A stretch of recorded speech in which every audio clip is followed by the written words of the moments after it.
Hello everyone. आज हम लोग देखेंगे स्पेशल साइंस सीरीज का सेट नंबर 6 जो कि किसी भी state PCS, Bihar Daroga mains, BSSC CGL, UP police या किसी भी गवर्नमेंट एग्जाम के लिए इम्पोर्टेंट है। तो आते हैं पहले क्वेश्चन पे। एक पार्टिकल कुल समय का पहला आधा समय v1 गति से और दूसरा आधा समय v2 गति से तय करता है। पूरी यात्रा के दौरान औसत गति ज्ञात कीजिए। ए particle travels first half of the total time with speed v1 and second half time with speed v2. Find the average speed during the complete journey। देखो इस टाइप के क्वेश्चन को सॉल्व करने का सबसे बढ़िया तरीका क्या है, आप की पॉइंट पकड़ो। तो यहाँ पे क्या दे रहा है, कुल समय का पहला आधा समय v1 गति से, दूसरा आधा समय v2 गति से तय करता है। तो आपसे पूछ रहा है कि एवरेज स्पीड क्या होगा। तो मान लो कि कुल समय क्या है, 2t है, ठीक है। आप कुल समय 2t मान लो। तो पहला आधा समय कितना हो गया, t हो गया। दूसरा आधा समय क्या हो गया, t हो गया। तो पहला आधा समय v1 गति से कवर कर रहा है और दूसरा आधा समय v2 गति से। अब इसे डायग्राम से समझते हैं। मान लो ये डिस्टेंस है आपका e b। तो पहला आधा समय v1 स्पीड से चल रहा है, तो डिस्टेंस कितना कवर करेगा t टाइम में। तो d1 जो आपका डिस्टेंस कवर करेगा, मान लो कि a से c तक इसने डिस्टेंस कवर किया d1 t टाइम में वेलोसिटी क्या है, v1 है। और c से b कितने टाइम में कवर किया, दूसरा आधा समय में। मतलब टोटल टाइम तो आपका 2t है, हमने माना है शुरू में ही 2t टाइम माना है। तो दूसरे आधे समय में कितना डिस्टेंस कवर करेगा, तो मान लो कि d2 कवर किया इसने, ठीक है, t समय में और v2 गति से। हमसे क्या पूछ रहा है कि एवरेज स्पीड क्या होगी। तो फॉर्मूला क्या होता है एवरेज स्पीड का, जो आपका एवरेज स्पीड होता है, एवरेज स्पीड ही आपका होता है टोटल डिस्टेंस। देखो स्पीड की जब बात आएगी ना तो डिस्टेंस बोलेंगे, total distance upon total time. Total distance कितना है, d1 प्लस d2 और टोटल टाइम हमने क्या माना है, 2t माना है। तो यहाँ पे नीचे लिखेंगे 2t। अब देखो d1 कितना हो जाएगा, दूरी बराबर चाल इंटू समय। तो d1 आपका हो जाएगा v1 इंटू t, ठीक है। तो d1 कितना हो जाएगा, v1 इंटू t। d2 कितना हो जाएगा t समय में v2 गति से, तो v2 into t divided upon 2t। यहाँ से आप t कॉमन ले लो तो t आपका क्या हो जाएगा, कैंसिल हो जाएगा, क्या बचेगा, v1 प्लस v2 बाई 2। तो सही आंसर यहाँ पे क्या होगा, ऑप्शन ए आपका यहाँ पे सही आंसर हो जाएगा v1 प्लस v2 बाई 2। तो जब भी न्यूमेरिकल पूछे तो हमें ध्यान देना होता है कि की पॉइंट क्या है। अगले क्वेश्चन पे आते हैं। थर्मोडायनेमिक्स प्रक्रिया में निम्नलिखित में से कौन सा कथन सत्य नहीं है। In thermodynamics process which of the following statement is not true. पहला क्या आपका, in an isochoric process pressure remain constant. अच्छा इसे बाद में देखते हैं। बी पे आते हैं, in an isothermal process temperature remain constant. तो बिल्कुल सही है, ये तो आपका सही है। In an adiabatic process PV gamma constant. तो एडियाबैटिक प्रोसेस में क्या होता है, पीवी गामा कांस्टेंट, बिल्कुल सही है। और डेल्टा क्यू हीट ट्रांसफर इसमें 0 होता है। डी क्या है, in an adiabatic process the system is insulated from the surrounding. तभी तो डेल्टा क्यू 0 होता है। तो डी भी आपका सही है। आपसे क्या पूछ रहा है, कौन सा सत्य नहीं है। तो आइसोकोरिक में क्या होता है, वॉल्यूम कांस्टेंट होता है, ठीक है। इसमें आपका वॉल्यूम जो होता है, आयतन, ये आपका कांस्टेंट होता है। और यहाँ पे क्या बोल रहा है, प्रेशर कांस्टेंट होता है, ये गलत है। तो ऑप्शन ए आपका यहाँ पे सही आंसर होगा। आइसोकोरिक प्रोसेस में वॉल्यूम कांस्टेंट होता है और प्रेशर आपका कांस्टेंट होता है आइसोबारिक प्रोसेस में, आइसोबारिक प्रोसेस में। तो ये सारे इंपॉर्टेंट पॉइंट है, आपको याद रखने हैं। अगले क्वेश्चन पे आते हैं। अलग अलग तापमान पर उनके जंक्शनों के साथ दो अलग अलग धातुओं से बने सर्किट में एक इलेक्ट्रोमोटिव बल उत्पन्न किया जा सकता है। इस प्रभाव को क्या कहा जाता है। An electromotive force could be produced in a circuit composed of two different metal with their junction at different temperature. This effect is called। तो क्वेश्चन आपसे पूछ रहा है कि इस इफेक्ट को क्या कहा जाता है। तो इसे कहते हैं सीबेक इफेक्ट। ऑप्शन डी आपका यहाँ पे सही आंसर होगा। अच्छा, जो इलेक्ट्रोमोटिव फोर्स है ये क्या है, तो एक तरीके का पोटेंशियल डिफरेंस है, ठीक है। थोड़ा सा डिफरेंस होता है, तो ज़्यादा डीप में नहीं जाएंगे। एक तरीके का पोटेंशियल डिफरेंस है। बेसिकली ये होता क्या है, जब दो डिफरेंट मेटल को, सारे नहीं, कुछ कम्बिनेशन होता है, जैसे यहाँ पे कॉपर लिया है, ठीक है, यहाँ पे कॉपर, यहाँ पे फ्रीडियम है, तो ये जंक्शन है। यहाँ पे क्या है, आइस क्यूब में डाला हुआ है और यहाँ पे बॉइलिंग वाटर में, तो एक टेम्परेचर डिफरेंस हो रहा है, एक टेम्परेचर डिफरेंस यहाँ पे जनरेट हो रहा है। तो यहाँ पे गैल्वेनोमीटर लगा हुआ है, तो ये क्या करेगा, करंट शो करेगा, इसमें डिफ्लेक्शन आएगा। मतलब क्या हुआ कि एक पोटेंशियल डिफरेंस आपका जनरेट होता है, जिससे हम लोग बोलते हैं इलेक्ट्रोमोटिव फोर्स, शॉर्ट में इसे डिनोट करते हैं ईएमएफ, एक जनरेट होता है। दो डिफरेंट मेटल, कुछ कम्बिनेशन होता है मेटल का, सारे मेटल नहीं, एक कम्बिनेशन बनता है, जैसे कॉपर और फ्रीडियम यहाँ पे है, तो यहाँ पे जंक्शन हुआ दोनों तरफ का, और एक जंक्शन आइस क्यूब में डाला हुआ है, मतलब लोअर टेम्परेचर पे, और एक तरफ बॉइलिंग वाटर पे, मतलब हायर टेम्परेचर पे। तो एक क्या होता है, ईएमएफ जनरेट होता है, इलेक्ट्रोमोटिव फोर्स, एक तरीके का पोटेंशियल डिफरेंस है, जिसकी वजह से क्या होता है, करंट फ्लो करता है। तो इसे क्या बोलते हैं, सीबेक इफेक्ट कहा जाता है, ठीक है। तो ऑप्शन डी आपका यहाँ पे सही आंसर हो जाएगा, सीबेक इफेक्ट। अगले क्वेश्चन पे आते हैं। एक गैल्वेनोमीटर को कनेक्ट करके एमीटर में परिवर्तित किया जा सकता है। क्वेश्चन आपसे पूछ रहा है, a galvanometer can be converted into an ammeter by connecting a. तो यहाँ पे सही आंसर क्या होगा, ऑप्शन बी आपका यहाँ पे सही आंसर हो जाएगा, a small resistance in parallel with it, ठीक है। इसे डायग्राम से हम लोग समझते हैं। गैल्वेनोमीटर को एमीटर में कन्वर्ट कैसे करते हैं, तो ये आपका यहाँ पे गैल्वेनोमीटर है, ठीक है, ये आपका यहाँ पे गैल्वेनोमीटर है। तो हम इसमें क्या करते हैं, एक स्मॉल रेजिस्टेंस पैरेलल में कनेक्ट कर देते हैं, तो ये किस में कन्वर्ट हो जाता है, एमीटर में, ये आपका कन्वर्ट हो जाता है एमीटर में। मान लो यहाँ से आई करंट जा रहा है, तो ज़्यादा डीप में नहीं जाएंगे, इस पर न्यूमेरिकल भी आता है, इसे किसी और क्लास में समझेंगे। तो ये आपका क्या है, गैल्वेनोमीटर है, ये आपका क्या है, गैल्वेनोमीटर है। तो जब एक स्मॉल रेजिस्टेंस को हम लोग इसे पैरेलल में कनेक्ट करते हैं, इसे शंट भी बोलते हैं, ठीक है। मान लो इस रेजिस्टेंस है, इसे हम लोग बोलते हैं शंट बोलते हैं। तो ये क्या बन जाता है, एमीटर बन जाता है। तो सही आंसर यहाँ पे क्या होगा, ऑप्शन बी आपका यहाँ पे सही आंसर होगा, a small resistance in parallel with it. Option B आपका यहाँ पे सही आंसर होगा। A galvanometer can be converted into an ammeter by connecting a small resistance in parallel with it. और इस स्मॉल रेजिस्टेंस को क्या बोलते हैं, शंट बोला जाता है, ठीक है, इसे हम लोग शंट कहते हैं। और अगर गैल्वेनोमीटर को वोल्ट मीटर में कन्वर्ट करना हो तो क्या करते हैं, connecting A high resistance in series. इस केस में क्या करते हैं, एक हाई रेजिस्टेंस को सीरीज में कनेक्ट करते हैं। तो ये दोनों पॉइंट आपको याद रखना है, काफ़ी बार एग्जाम में पूछा जा चुका है। अगले क्वेश्चन पे आते हैं। प्रक्षेपक गति की उड़ान का समय क्या है, what is the time of flight of the projectile motion.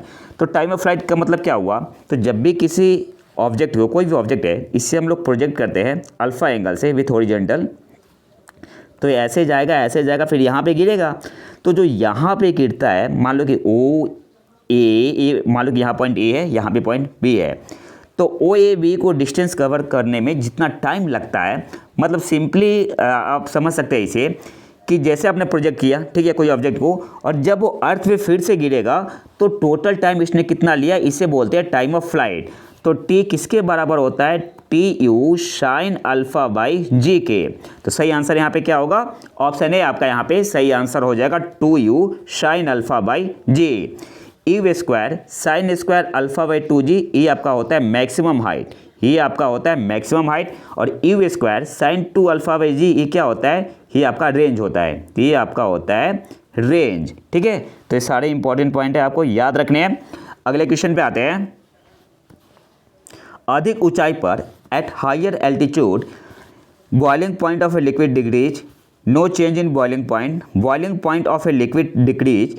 D क्या है, melting point of solid increase. सही आंसर यहाँ पे क्या होगा, तो अधिक ऊंचाई पर प्रेशर क्या होता है, कम होता है, तो बॉइलिंग पॉइंट आपका क्या होता है, बीपी से मैं इसे डिनोट कर रहा हूँ, तो बॉइलिंग पॉइंट आपका डिक्रीज होता है। तो सही आंसर क्या हो जाएगा, ऑप्शन सी आपका यहाँ पे सही आंसर हो जाएगा, boiling point of a liquid decrease at higher altitude, boiling point of a liquid decrease. Option C आपका यहाँ पे सही आंसर होगा। अगले क्वेश्चन पे आते हैं।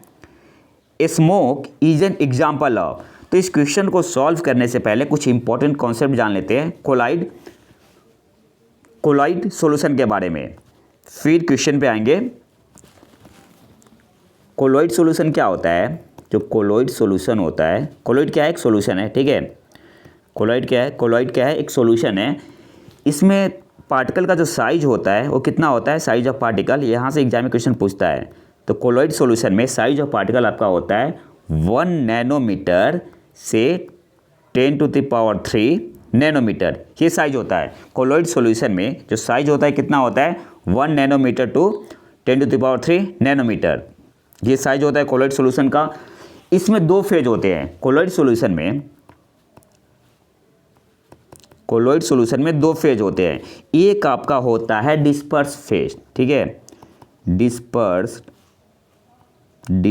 फेज होता है, और दूसरा आपका होता है डिस्पर्सन मीडियम। अच्छा, बेसिकली क्या है, ये कोई नया टर्म नहीं है। जैसे आपने सॉल्यूशन चैप्टर पढ़ा होगा, सॉल्यूशन, तो सॉल्यूशन में क्या था, सॉल्यूशन में आपका क्या था, एक सॉल्यूट था, एक सॉल्वेंट था, एक आपका क्या था, सॉल्वेंट था। जैसे आपका वाटर, यहाँ पे कोई मिक्सचर है, वाटर और शुगर का मिक्सचर है, ठीक है, वाटर और शुगर का मिक्सचर है, तो वाटर आपका क्या हो गया, सॉल्वेंट हो गया, वाटर आपका यहाँ पे क्या हुआ, सॉल्वेंट हो गया, और शुगर क्या हुआ, शुगर आपका सॉल्यूट हो गया।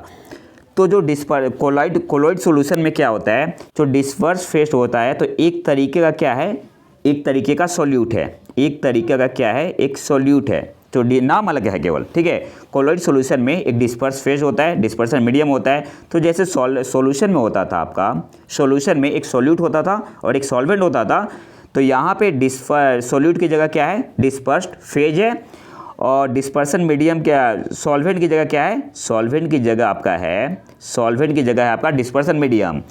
तो डिस्पर्सन मीडियम क्या है, डिस्पर्स फेज जिस मीडियम में जाता है या घुलता है, ऐसे बोल सकते हैं समझने के लिए, तो उसे क्या बोलते हैं, डिस्पर्सन मीडियम बोलते हैं, ठीक है। अब कुछ एग्जाम्पल है, सबसे इंपॉर्टेंट एग्जाम्पल क्या है, अगर डिस्पर्स फेज लिक्विड हो, मैं इसे डीपी से डिनोट कर रहा हूँ, डिस्पर्स फेज लिक्विड हो, और डिस्पर्सन मीडियम भी क्या हो, डिस्पर्सन मीडियम, डीएम से इसे मैं डिनोट कर रहा हूँ, डिस्पर्स फेज लिक्विड हो, डिस्पर्सन मीडियम क्या हो, लिक्विड हो, तो इसे क्या बोलते हैं, इमल्सन बोलते हैं, EMULSION, ठीक है, इमल्सन बोलते हैं। इसका एग्जाम्पल क्या होता है, मिल्क, ठीक है, इसका एग्जाम्पल आपका हो गया मिल्क। इसका मतलब क्या हुआ, लिक्विड जो है किस में घुला हुआ है, लिक्विड में ही, ठीक है। जस्ट लाइक सॉल्यूट यहाँ पे क्या हो गया, लिक्विड हो गया, और सॉल्वेंट भी आपका क्या है, लिक्विड है। इसे क्या बोलते हैं, इमल्सन बोलते हैं, और इसका एग्जाम्पल क्या है, मिल्क, ठीक है। तो ये कुछ इंपॉर्टेंट पॉइंट था। अब आते हैं क्वेश्चन पे। क्वेश्चन क्या आपसे पूछ रहा है कि स्मोक किसका एग्जाम्पल है, तो सही आंसर यहाँ पे क्या होगा, ऑप्शन सी आपका यहाँ पे सही आंसर हो जाएगा, सॉलिड डिस्पर्स्ड इन गैस। स्मोक किसका एग्जाम्पल है, सॉलिड डिस्पर्स्ड इन गैस। अब आते हैं कुछ क्वेश्चन पे, ठीक है, क्वेश्चन पे नहीं, कुछ जो टाइप ऑफ कोलॉइड होता है, जो टाइप ऑफ कोलॉइड सॉल्यूशन होता है उसको देख लेते हैं। एक आपका होता है फोम, ठीक है, एग्जाम्पल इसका फिफ्थ क्रीम। इसमें गैस आपका होता है डिस्पर्स फेज, डिस्पर्सन मीडियम क्या होता है, लिक्विड होता है। इसका मतलब क्या हुआ, गैस किस में मिला हुआ है, लिक्विड में जाके, जस्ट लाइक सॉल्यूट हो गया गैस और सॉल्वेंट हो गया लिक्विड। ये होता है डिस्पर्स फेज और डिस्पर्सन मीडियम। गैस यहाँ डिस्पर्स फेज गैस है, डिस्पर्सन मीडियम अगर सॉलिड है तो इसे क्या बोलते हैं, सॉलिड सोल बोलते हैं, ठीक है, सॉलिड सोल बोलते हैं इसे। अगर डिस्पर्स्ड फेज आपका गैस है, डिस्पर्सन मीडियम क्या है, सॉलिड है, तो इसे क्या बोलते हैं, सॉलिड सोल बोलते हैं। इसका मतलब क्या हुआ, गैस किस में मिला हुआ है, गैस आपका डिस्पर्सन मीडियम में गया है। Example foam, rubber. अब आते हैं, अगर डिस्पर्स्ड फेज क्या हो, सॉलिड हो, डिस्पर्स्ड फेज सॉलिड हो, डिस्पर्सन मीडियम क्या हो, गैस हो, तो इसे क्या बोलते हैं, एरोसोल बोलते हैं, ठीक है। कौन सा टाइप ऑफ कोलॉइड सॉल्यूशन है, तो एरोसोल। इसका एग्जांपल डस्ट हुआ, स्मोक हुआ, तो आपसे स्मोक का ही पूछा हुआ था ना, तो स्मोक में क्या है, सॉलिड किस में डिस्पर्स है, तो सॉलिड आपका किस में मिला हुआ है, गैस में मिला हुआ है, तो इसलिए आपका ऑप्शन सी यहाँ पे सही था। नेक्स्ट क्या आपका सोल, जो टाइप ऑफ कोलॉइड सॉल्यूशन है, तो सोल में क्या होता है, जो डिस्पर्स फेज होता है वो क्या होता है, सॉलिड होता है, और डिस्पर्सन मीडियम क्या होता है, लिक्विड होता है। इसका मतलब क्या हुआ, सॉलिड किस में मिला हुआ है, लिक्विड में, तो यहाँ पे सॉलिड जस्ट लाइक सॉल्यूट है, और डिस्पर्सन मीडियम जो लिक्विड है जस्ट लाइक क्या है, सॉल्वेंट है। और कोलॉइड सॉल्यूशन कैसे बोलते हैं, डिस्पर्स फेज और डिस्पर्सन मीडियम। इसका एग्जाम्पल पेंट, तो पेंट किसका एग्जाम्पल है, पेंट एग्जाम्पल है सोल का, जिसमें डिस्पर्स्ड फेज होता है सॉलिड और डिस्पर्सन मीडियम क्या होता है, डिस्पर्सन मीडियम आपका होता है लिक्विड। तो ये कुछ इंपॉर्टेंट पॉइंट था। अगले क्वेश्चन पे आते हैं। एकल आयनित कार्बन परमाणु के नाभिक में होता है। The nucleus of a single ionised carbon atom contain. देखो एक क्वेश्चन बहुत ही सिंपल है, अगर आपका कॉन्सेप्ट क्लियर है एटम के बारे में तो ये क्वेश्चन 2 सेकंड का क्वेश्चन है।